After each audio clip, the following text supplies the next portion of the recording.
Dear friends, I welcome you to my podcast called Precious Philosophy.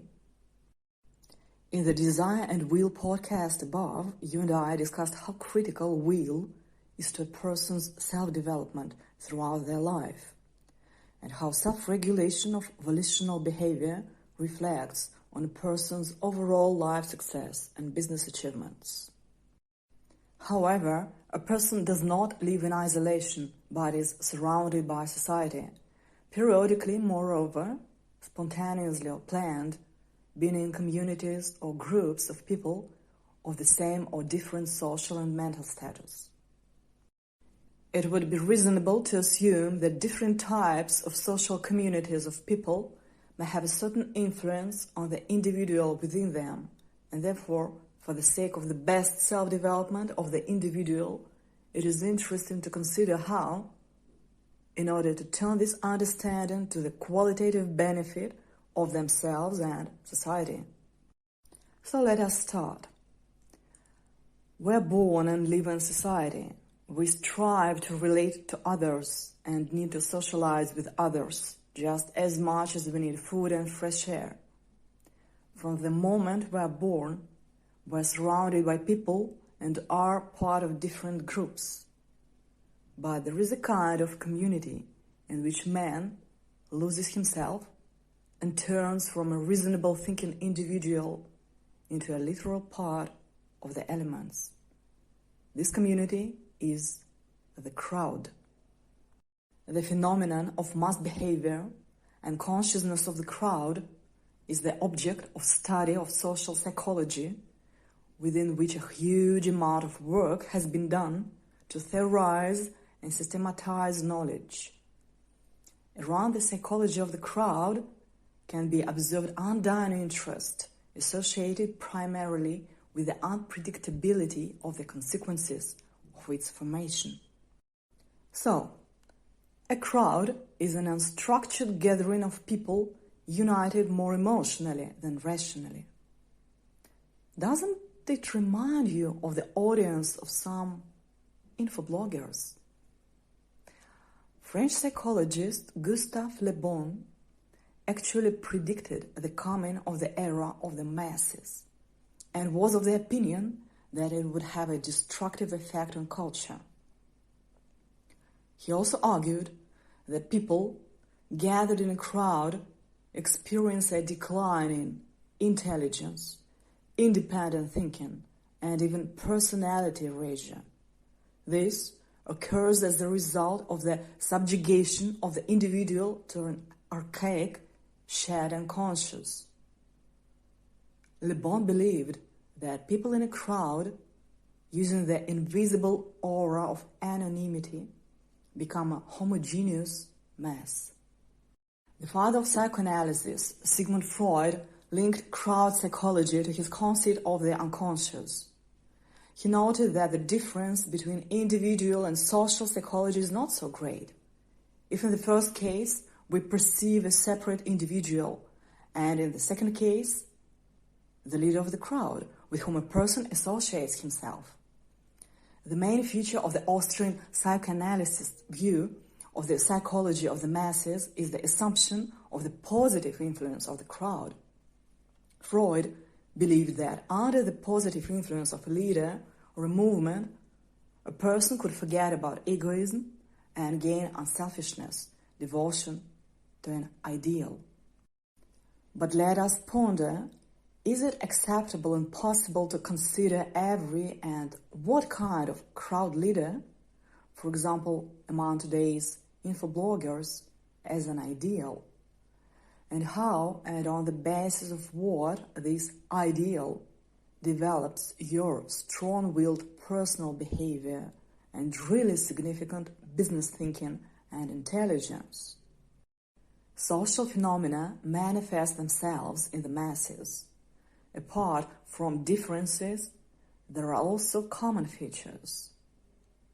This is partial disappearance of personal qualities of a person, a state in which individuality is displaced under the influence of suggestion. There is a tendency to imitation, A person with this syndrome has no personal opinion or is afraid to express it. Follows the crowd even if its interests do not correspond to his needs and moral values. By the way, let me place you a question. Do you like to attend motivational shows and mega trainings with marathons the size of a stadium or concert hall, rather than work and train individually or in groups of up to 11 people? Then you need to know that an individual in a crowd gets a sense of standardization, and because of this very quality, the herd instinct develops. Aesthetic and legal standards are weakened. Gradually, a person loses his individuality and acts only according to the rules of the crowd. There is social degradation and often intellectual degradation as well. The crowd has no thinking and is quite easily suggestible and believes in everything quite easily. Very often, people see general hallucinations, and this is nothing but a centralist suggestion which has been organized by interested individuals. Scientists say that, for example, working with a collective or a crowd, it is quite possible to assess them not as a collection of unique individuals, but as a single object. Since people are able to merge with each other so qualitatively with their brains, it is not so important how many of these people there are. Preferably more than 10, and better not less than 1,000. Somewhere in this order begins that phenomenal merging of identity in favor of subordination to the group. It is a well-known scientific experiment with children in whom it was found out in advance that each child is perfectly able to distinguish white cubes from black cubes and oversalted porridge from sweet and tasty. But if the child was seated in a group of other children and adults who chorus assured him that the porridge is sweet and the cubes are white, 9 out of 10 children obediently chewed tasty, salty porridge and called black cubes white. And this was not the usual compromise and desire to avoid conflicts. During further questioning in a different environment, children remembered both the sweetness of porridge and the whiteness of cubes. That is, there was a voluntary rejection of information received by their own senses and supported by their own experience in favor of public opinion. Sounds horrifying, but don't people find themselves many times during their lives in the same situations as these kids with porridge and cubes? Remember your own. Only 10% of children, as experiments in European countries, in the United States and the distant USSR have shown, were resistant to the opinions of others, preferring to trust themselves. If we are talking about groups much larger than a dozen people, then in a well-emotionally rocked crowd, only 2 or 3 people out of 100, 2 or 3%, will remain in their own opinion, their principles and desires, and, we must assume, with their will, developing their personality for the good. And this instability within the crowd does not directly correlate with the level of education, alas. People with high education are just as susceptible to the influence of the masses. Although it should be noted that the stronger the conflict between your knowledge and the opinion of the crowd, the harder it will be for you to merge with this crowd. That is, confidence and reliance on one's experience and knowledge are incredibly important for maintaining one's will, and thus for successful self-development. One of Le Bon's amazing insights was his prediction of the advent of the era of mass culture. In fact, the very term mass culture belongs to him. From Le Bon's point of view, civilization would change irrevocably. If until now it had spoken to the best representatives of humanity, appealing to their minds, hearts, and individuality, speaking the language of literature, profound music and painting, now it would appeal to the instincts of the crowd, to the lowest part of it, using slogans, bright signs, and lies. The main pain points of the masses are very simple: fear, lust, envy, gloating, rage, and complacency.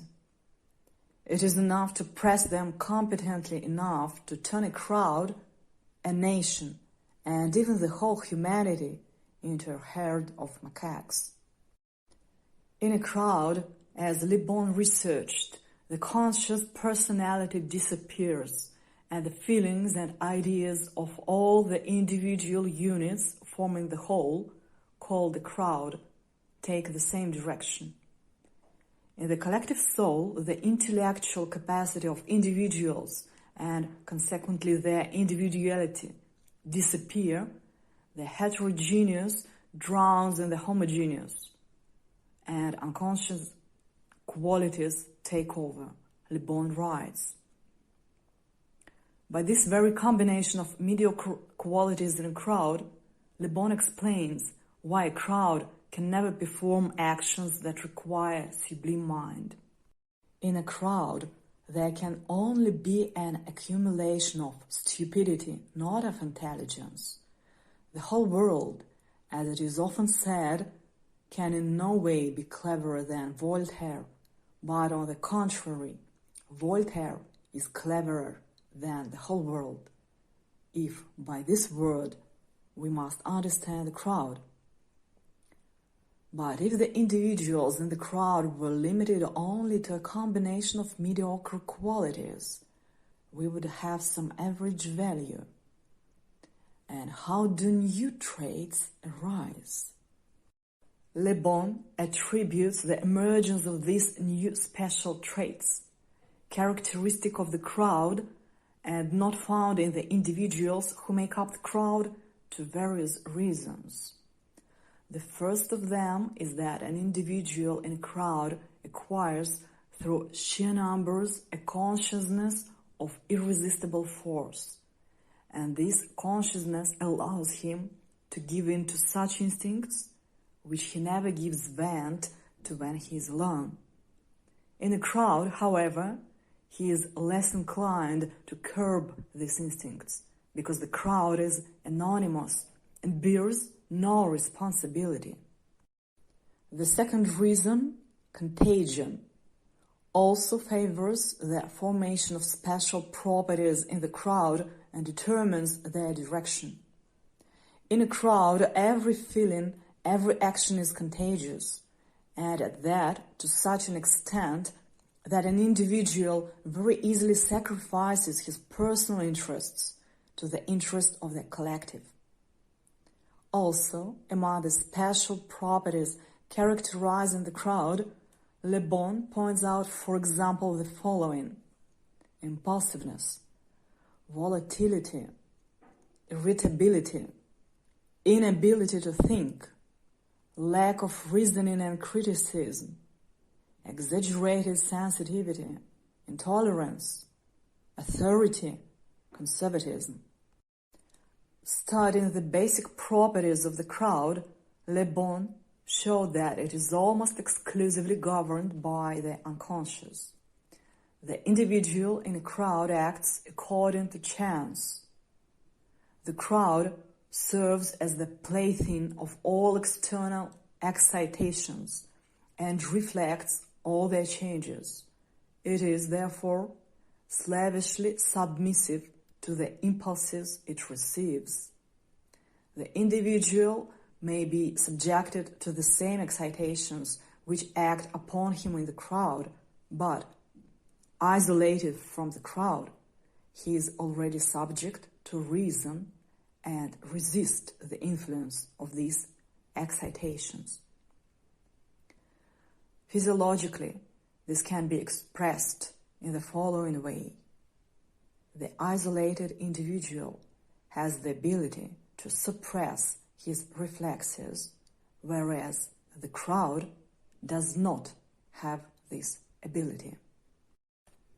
Thus, the disappearance of the conscious personality, the predominance of the unconscious personality, the same direction of feelings and ideas determined by suggestion, and the desire to turn immediately into action the suggestive ideas. These are the main features that characterize the individual in the crowd. He ceases to be himself and becomes an automaton with no will of his own. Thus, becoming a part of the crowd, a person descends several steps lower on the ladder of civilization. Le Bon notes. Dear friends, summarizing all the above, if you do value not only the development of your willpower, but also yourself, we invite you to join our accelerator course, Authenticity and You.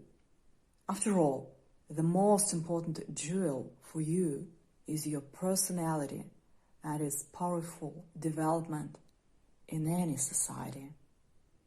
I wish you best of luck. See you later.